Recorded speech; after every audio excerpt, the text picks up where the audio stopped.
There's a really famous person out there everybody knows named David Goggins. I saw a short from him recently that got me thinking that about something that I just can't stop thinking about.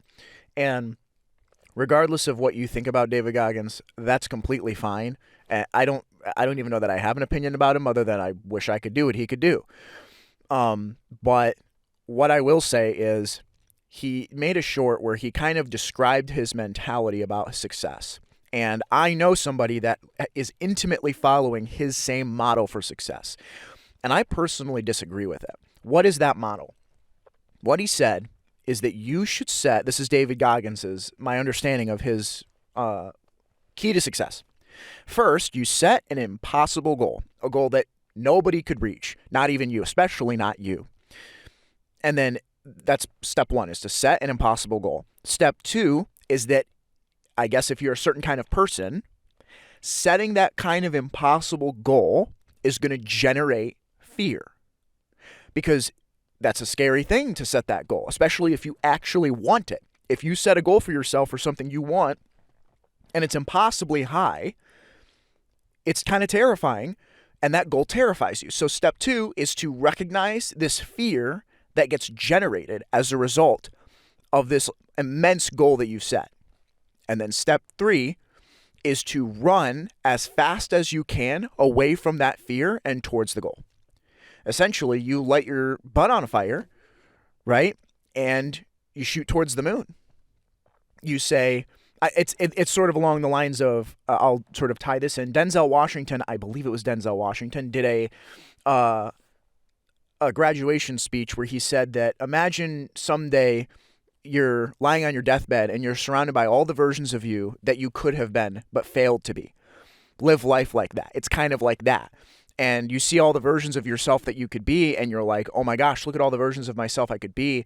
And you become terrified that you won't become that person. And then you live in fear that you're going to not become the person you were meant to be. And then as a result of that fear, you then massively kick yourself into overdrive to outrun that fear of failing. Something like that. That's kind of my understanding of success, of his idea of success. I got a buddy, I won't get super into detail, who lives in Colorado, who's doing this exact thing. And so I know what this looks like, and I know what this framework looks like. And I want to talk about it because a couple of things. One, it doesn't work on me, and I'll explain why. And two, and more concerningly, I don't know if it's healthy. And I'll explain why it doesn't work on me.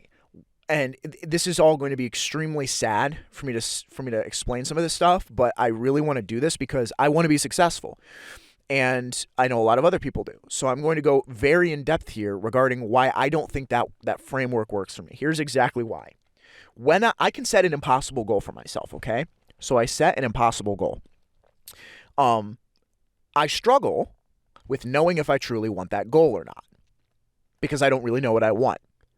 So I'm like, what do I want? Well, I set a goal for myself, but when I set that goal, I'll give you an example.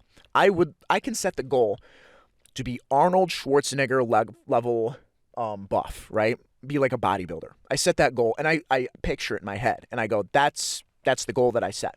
Do I really want that though? And what I mean by that isn't just want that goal. Do I want all of the hard work that goes into that goal?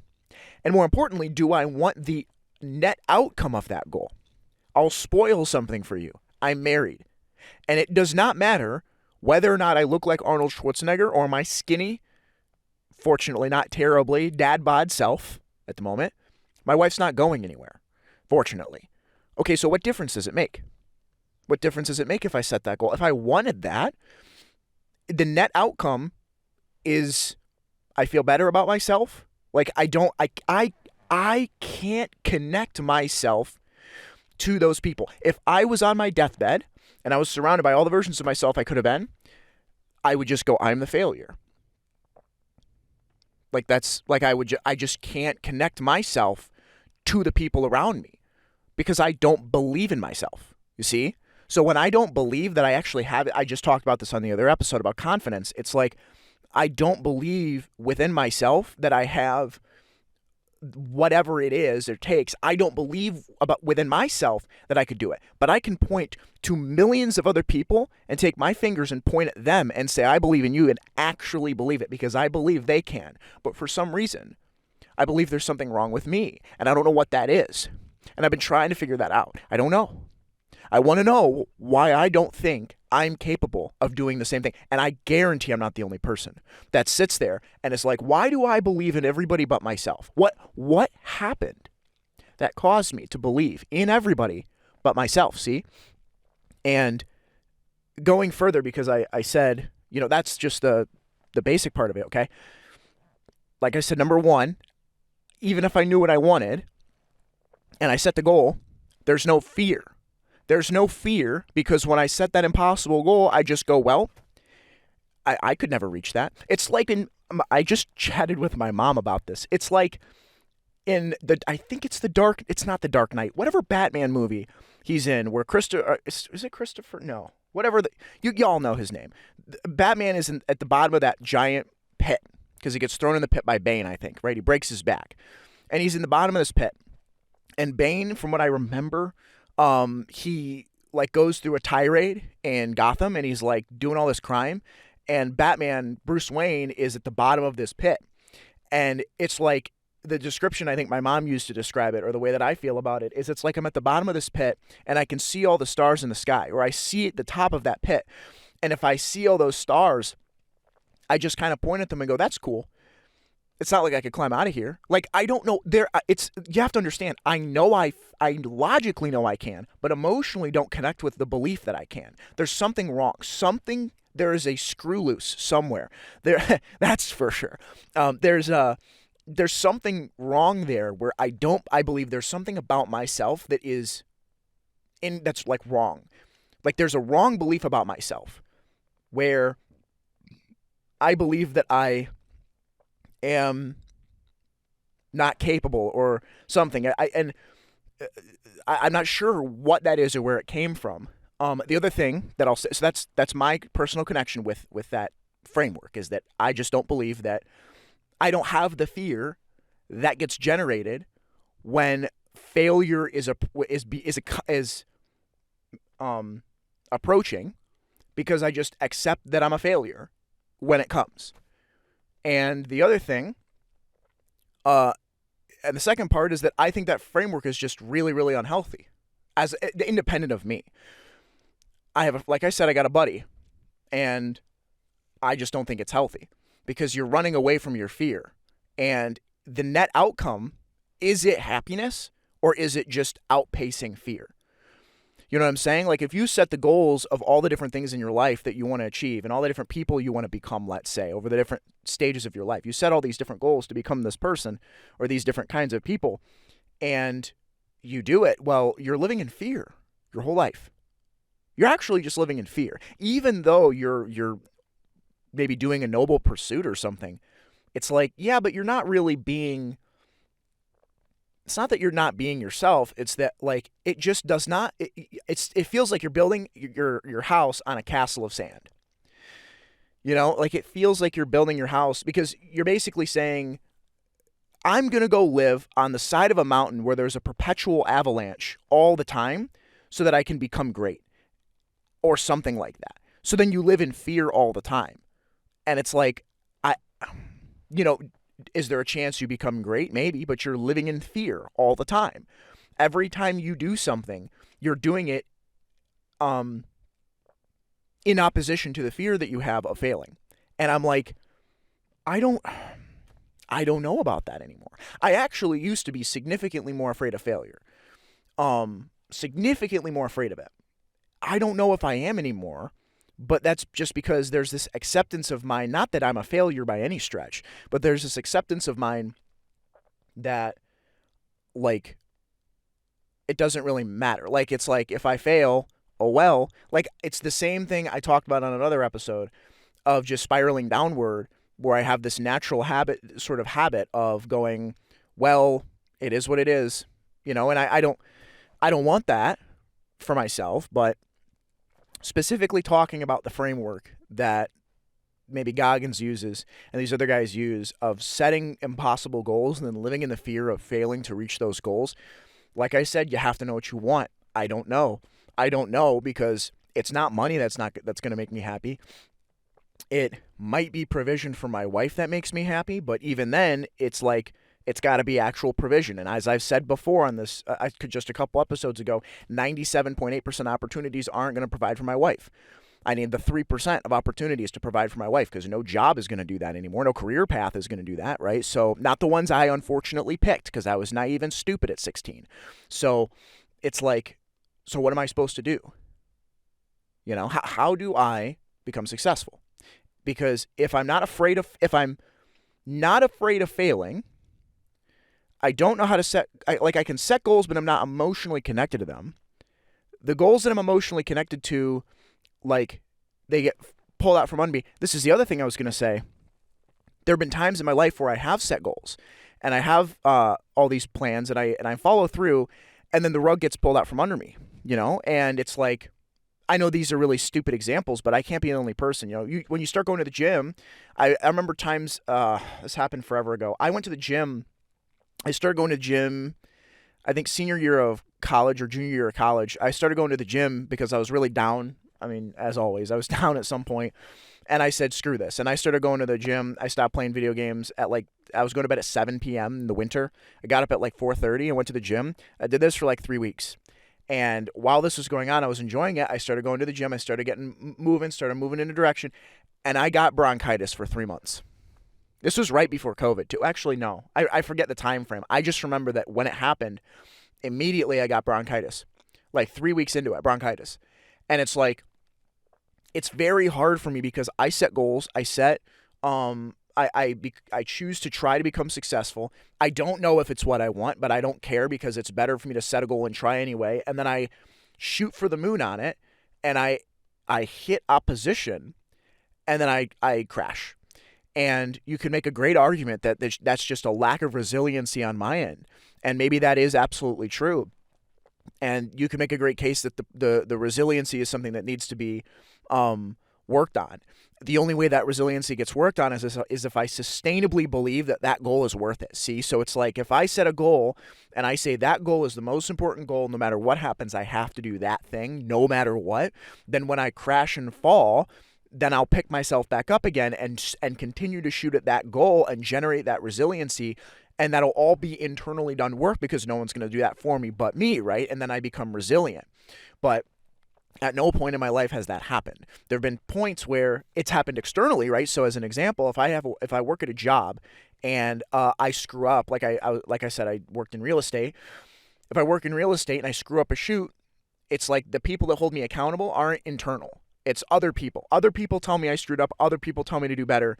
And then I just show up. I don't feel like I don't feel like the main character, if that makes sense. I don't feel at any point like I've been the main character. Sometimes I get glimpses, but then those glimpses are gone and I don't feel like the main character anymore. And it's disappointing because that means that when I set a goal and I run at it and I trip because of some crap that isn't even my fault, I blame myself, question the goal, and then change the goal. And I do that because I'm like, is this what it's every single goal, no matter what I set, no matter what I try, I've tried many different things. Every goal I set, there's going to be that hiccup. There's going to be that moment I trip up. And when that happens, I recognize that what I have to do is I have to just stay steadfast to the goal.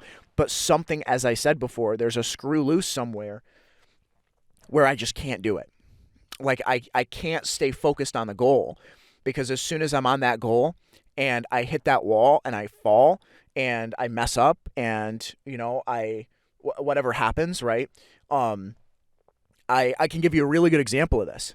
I was working at this IT job recently, and I'm going to be very careful about what I say. This is a great story and a great example. The budget of this place I worked was not great, and there was an event that was going to go on. And it was my job to set the event up. I go to set the event up on a Monday morning. And when I go into the space, I go in 30 minutes before because the space is normally set up and all ready to go. I just got to turn stuff on. I go in to set up the stuff and absolutely nothing is where it's supposed to be. Like it was AV related work, like audio visual stuff. I go in, microphones aren't there, projectors are not ready to be turned on, everything's unplugged, and it's 30 minutes before. And no one ever told me. So I go in there, and it's now my job to clean up somebody else's mess. I go to clean it up. I go to do everything I can. And I don't even remember how we were able to pull it off. I think I had to get help from somebody. But the event started 15 minutes late, and I was blamed for it. And they said, well, I think I was blamed for it. There were times I was blamed for stuff like that and times that I wasn't. And it was like, oh, well, we don't have enough money to fix it, so it's nobody's fault, see? And when you're in an environment like that where you're like, I'm going to excel in my job, I'm going to do a good job, and there are these stupid hurdles in the way that make you go, why am I even doing this? The ability to stay focused is like, it's so hard to stay focused in an environment like that because you're like, which is why I left. That's actually why I left. I was like, I can't do this anymore. But like I said, I set the goal there to be like, I'm going to be successful in my career. I'm going to do this because I want to try IT, and there were potential growth opportunities in the future. And so I stayed steadfast. And then I was like, as soon as those fell through, because the institution, the place I was working, didn't want to do that, I said, I'm just going to tough it out so that I can provide for my wife. And I wasn't able to do that either. And so I left. So why do I say all this now? Well, there has to be a way to set goals in a way that's sustainable where you can hold it in your head for a long time. And there's a lot of good stuff out there from, like, I know Dr. K is really huge and I really like him. You know, there are ways to do that with things like meditation and all that. But at the same time, it's hard because, like, I don't know. It's like, if you ask me what I want, half of it I could have now. I want to watch, it's cringe. It's cringe stuff. I want to watch TV. And I want to maybe play some video games, and I want to maybe tour the country a little bit and go see the mountains and see the oceans, and that's it. Like, I don't need a lot of big things in my life. So when I set these big lofty goals, I set the goals so that I could have something that comes after the goal. If I set the goal of retirement, which is however many millions of dollars, and I say I need that by X date, like I need that by 40 or something, let's say 35. I think the world's going to end in about 5 years, so like 30, let's say. I want that by 30, which is extreme. It's like, okay, I could just set the goal of retirement by 30 so that I could go do what I would literally be doing today anyway. Literally today. I could just turn the TV on and watch it. And or whatever. Or if I got like a massive opportunity for a couple $1,000 gig, I could just take the money, pay some bills, and just go out. Why do I have to work so hard to go retire just to go do what I could do now? See how that doesn't, it just doesn't make sense. Like, I'm wrestling with all of that. It's like, I just don't know how much of the things that I thought mattered really matter. You know, and goal setting is really important, but it just doesn't feel like, even if I set a goal, I can stick with it because I know if the goal is going to make me happy. I'll tell you like this, and I'll be done. I'll get off my soapbox. I said that I have that friend out in Colorado he's killing it. He's working a full-time job, making six figures while starting his business on the side. And he looks absolutely miserable. He looks so terribly miserable. And every time he talks to me, he's basically my brother. Every time he talks to me, he needs something from me and lets me go, and he just sounds miserable. He doesn't sound happy. And he's outrunning the fear, like I said. So it's like, do I want to do that? He exactly as I said, he sets this goal of making millions of dollars so he can go do whatever he wants. And he set himself up earlier than I did to go make lots of money at a regular job. I didn't do that, and I was stupid and went to film school. Don't do that. Don't go to film school and don't go to college, right? Not anymore. But it's like he set himself up to go be successful like that from earlier than I did. I didn't. Whatever. That's okay. But you can see he's setting the goal of being a millionaire, and it doesn't make him happy. There is no evidence that this dude is happy. He's running around barking orders, being angry all the time. He's just angry and bitter. And it's like, in my opinion, I believe that that's a choice. Not just the goal, but being bitter, being upset and frustrated every day. That's a choice. It's a choice to be upset, and it's a choice to be happy, and it's a choice to be, we can choose. I mean, like, this is what those dudes, not dudes, but like, this is what the monks did in India for years. They like just sat around and did nothing trying to figure out the meaning of life. And it's like, we realized at some point that as human beings that it is a decision how we feel every day. And it's also a decision to set up a life we want every day. Do I really want to build a life for myself where I'm just angry all the time? It's like if what it takes for me to be successful is me being angry and pissed off all the time, is that worth it? And it's like, I don't know. I don't know if that's worth it. And I also don't know if it's worth faking it. You see how there's a lack of authenticity. If my friend was smiling all the time when he was, because I just had this, my last job that I just quit, I worked with people that were smiling all the time, and I knew they were not happy. There is no way they were happy. There is no way they were enjoying their job, enjoying their lives, and they smiled through the pain. And initially, I didn't know that. And then later I realized, no, that's what they're doing. And there was a lot of learned helplessness there. And I eventually, like I said, I left. But like, do you see how I'm wrestling? The match that I'm wrestling at right here, that the problem I'm having is, if you set a goal in life and you pursue it, does it have to be, do you have to be miserable to get that goal? And if you do have to be miserable to get that goal to be successful, how do I know I'm going to enjoy the goal at the end? And everybody always makes the case, well, at the minimum, you're still going to have the growth.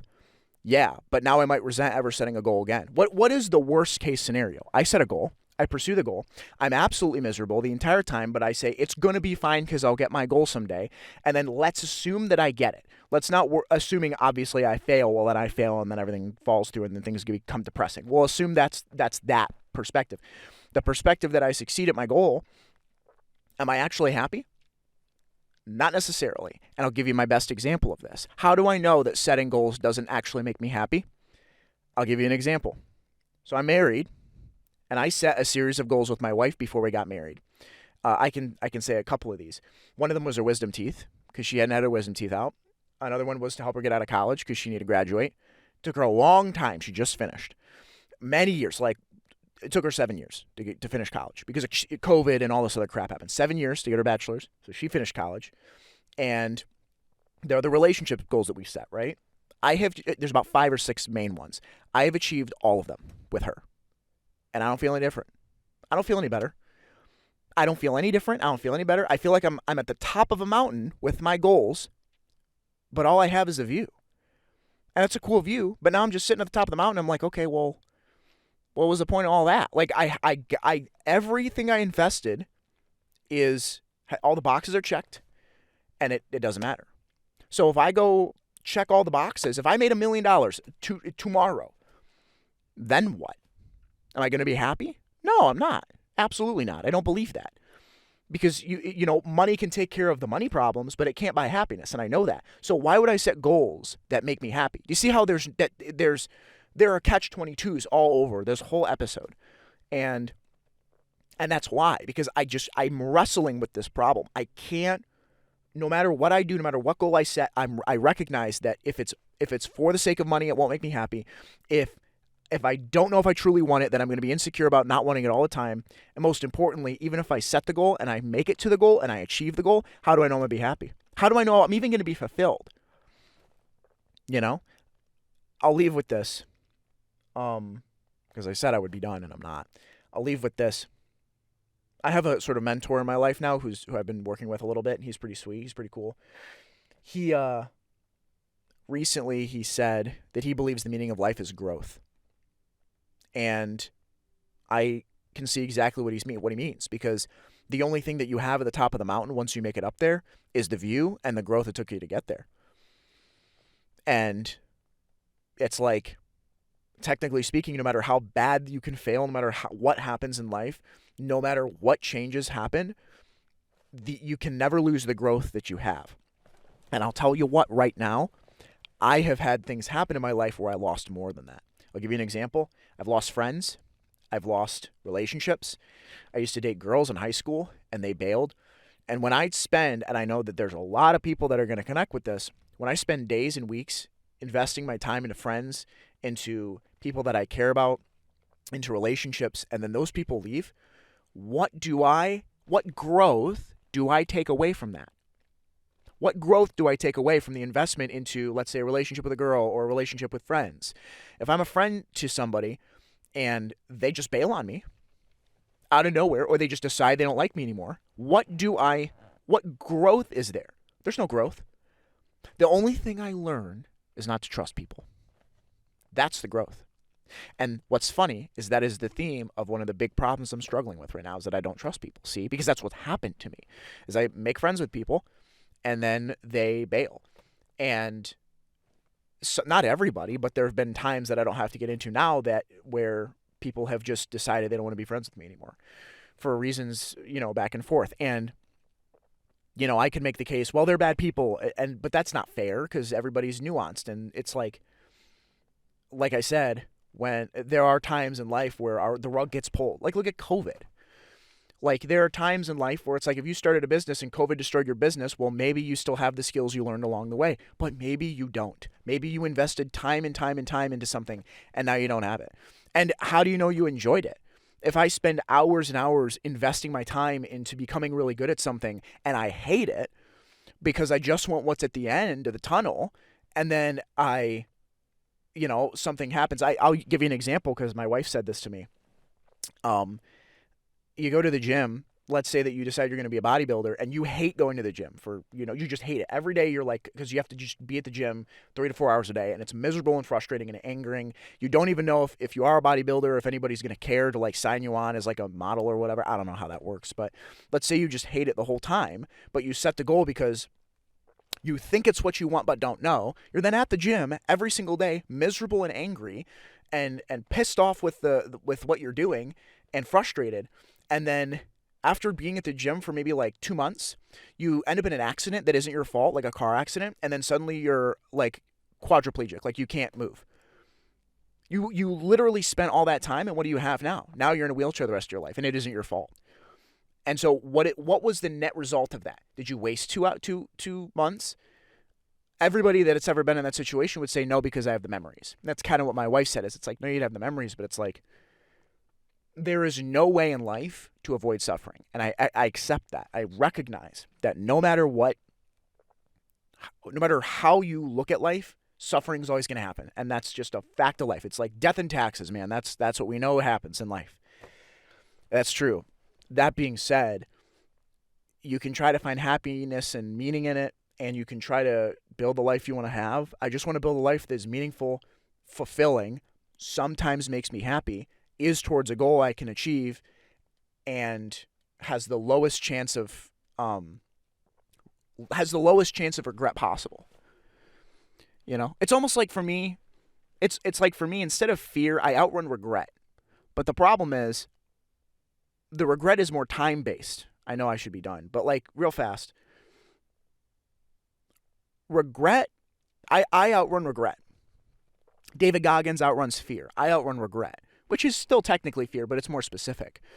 I outrun the regret of something. And this is going to get really dark, but this is why I'm like, if I spend 4 years, let's say, racing to 30, only to not meet my goals at 30, doing everything I possibly could, I would just be done with life at 30.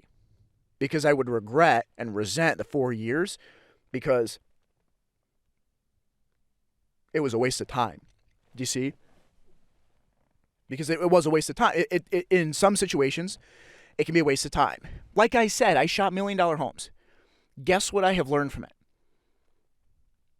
I've learned communication skills, some other things.